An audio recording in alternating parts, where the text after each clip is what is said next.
Aqua రైతుల ఆందోళన ఉద్రిక్తంగా మారింది. జై భారత్ క్షీరారామ ఆక్వా రైతు సంఘం ఆధ్వర్యంలో రైతులు నడి రోడ్డుపై రొయ్యలను పారవేసి నిరసన వ్యక్తం చేశారు. రొయ్యల కొనుగోలు ధరలు పడిపోవడం, ఫీడ్ మరియు సీడ్ కంపెనీల విధానాలపై రైతులు ఆగ్రహం వ్యక్తం చేస్తూ పెద్ద ఎత్తున ఆందోళన చేపట్టారు. పూలపల్లి వై జంక్షన్లో పెద్ద ఎత్తున ధర్నా నిర్వహించారు. ఈ సందర్భంగా సంఘ అధ్యక్షుడు గాంధీ భగవాన్ రాజు మాట్లాడుతూ ప్రాసెసింగ్ యూనిట్ల యాజమాన్యాలు సిండికేట్గా మారి రొయ్యల కొనుగోలు ధరల్లో కిలోకు 50 రూపాయల వరకు రైతులను దోపిడీ చేస్తున్నాయని ఆరోపించారు. ప్రభుత్వం వెంటనే జోక్యం చేసుకుని ఈ దోపిడీని అరికట్టి రైతులకు గిట్టుబాటు ధర కల్పించాలని డిమాండ్ చేశారు. అలాగే ఫీడ్ కంపెనీలు సిండికేట్గా వ్యవహరిస్తూ ఫీడ్ ధరలను ఇష్టానుసారంగా పెంచుతున్నప్పటికీ తగ్గించాల్సిన సమయంలో ధరలను తగ్గించడం లేదని విమర్శించారు. రైతుల ప్రయోజనాలను దృష్టిలో ఉంచుకుని ఫీడ్ ధరల నియంత్రణకు ప్రభుత్వం చర్యలు తీసుకోవాలని కోరారు.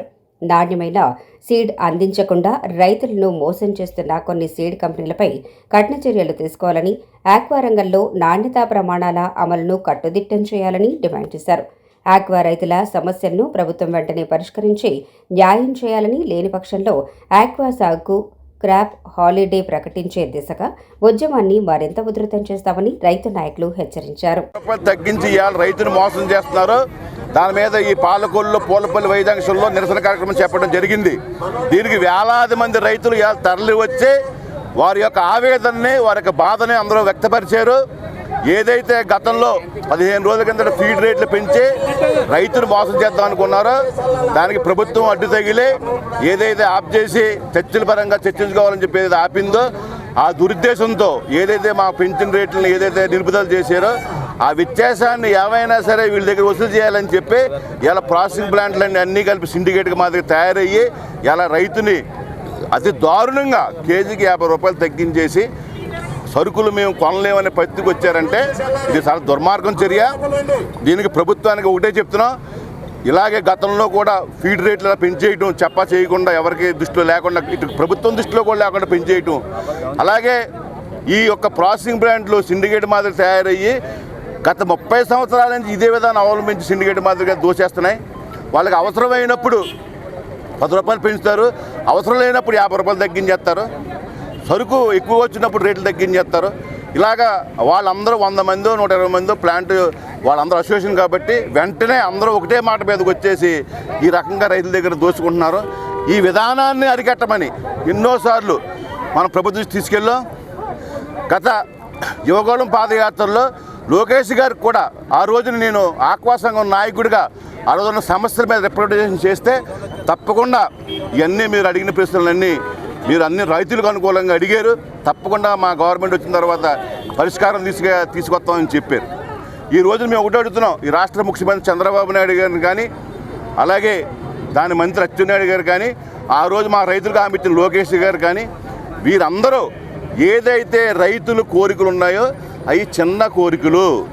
సబ్సిడీ అనేది ప్రభుత్వం ఇచ్చిన హామీ, అది ఇంకా కొంతమంది రైతులు రావాలి, అది వెంటనే అమలు చేసి ఆ రైతు యొక్క బాధను తీర్చండి.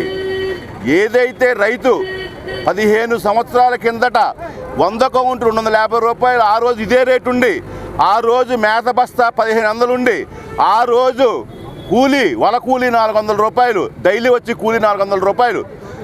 మరి ఈ రోజుని 15 సంవత్సరాల తర్వాత అదే మేత బస్తా 2700, అదే కూలీ 800. ప్రతి వస్తువు 10% నుంచి 100% పెరిగింది. మరి ఆ రోజు ఉన్న రేటు ఈ రోజు ఉంటే రైతు ఏ రకంగా మీకు ఇదవుతాడు? ఆ రోజు 1000 పిల్ల ఖరీదు 18 పైసలు 17 పైసలు, ఇవాళ 36 పైసలు నుంచి 40 పైసలు. ఏ రకంగా మీకు రైతు ఎలా అవుతాడు? ఒకసారి ప్రభుత్వం వెంటనే దీని మీద దృష్టి పెట్టాలి.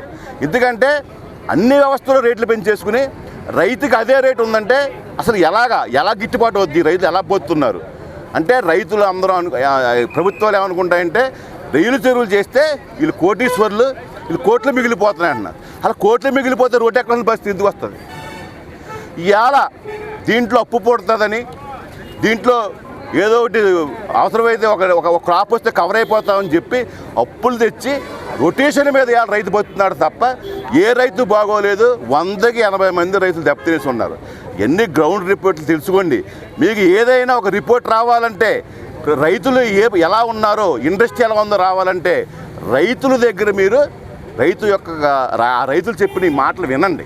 అంతే తప్ప గ్రౌండ్ రిపోర్ట్లో లేకుండా వెళ్తే మీరు గత ప్రభుత్వంలాగా దెబ్బతింటారు. తప్పకుండా ఈ ప్రభుత్వం రైతులకు మంచి చేయాలని ఉంది కాబట్టి